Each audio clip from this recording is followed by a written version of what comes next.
nó bị tôi khó kế mà cho nó mang bao thì tiêu chỉ xích tiêu Bố câu là món thì món này là món chúa. biết bao nào mà tôi dùng đầu cha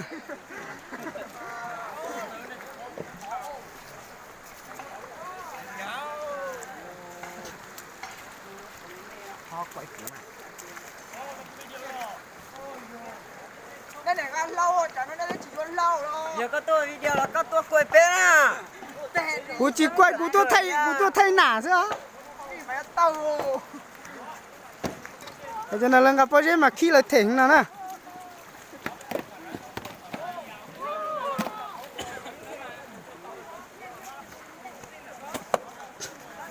lúc cái nó phê mà chế lo một chút tàu mà là gặp cái tục khó đó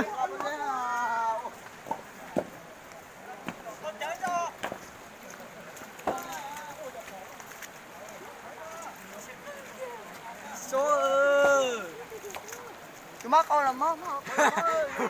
Sao chẳng qua là phải nào cháu cho nó hà.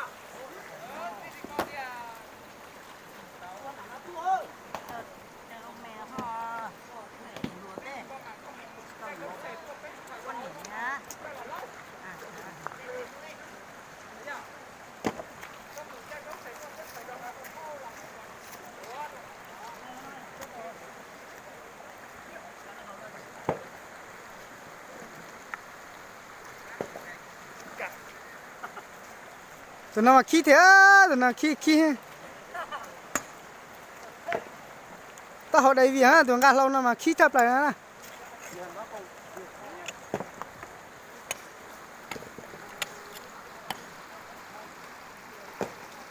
có cái gì thì nó tôi lại để nó để đặt thử xem đây là nánh là mình mê xem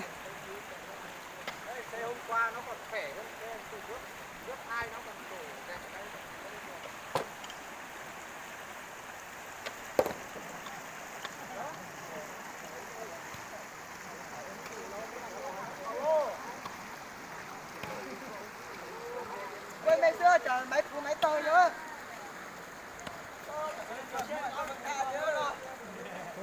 Chứ nó phải quay vẻ chứ. tụi nó á bộ tam là lúc sẽ phồng vô lo mà lấy chỉ thế à thế chỉ mà này chỉ bốc lốc kìa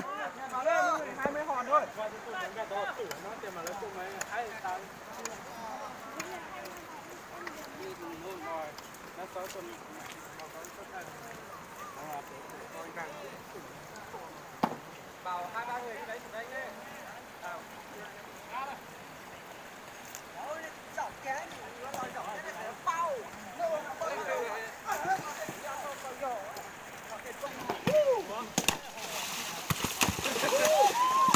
Này bảo xin đầu nha. Đi số cái là tôi quay nặng bây giờ tôi độ quá. Đi sao có cái bao giờ nó to nào này. quẹo Ơi này chắc quá. Làm đi. Anh có tài liền.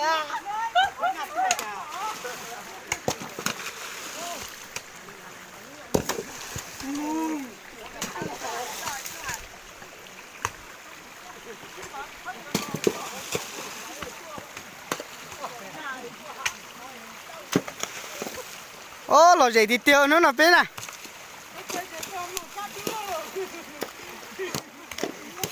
tuần thảo mà nương cái ít ra thì trong ly trà nữa đó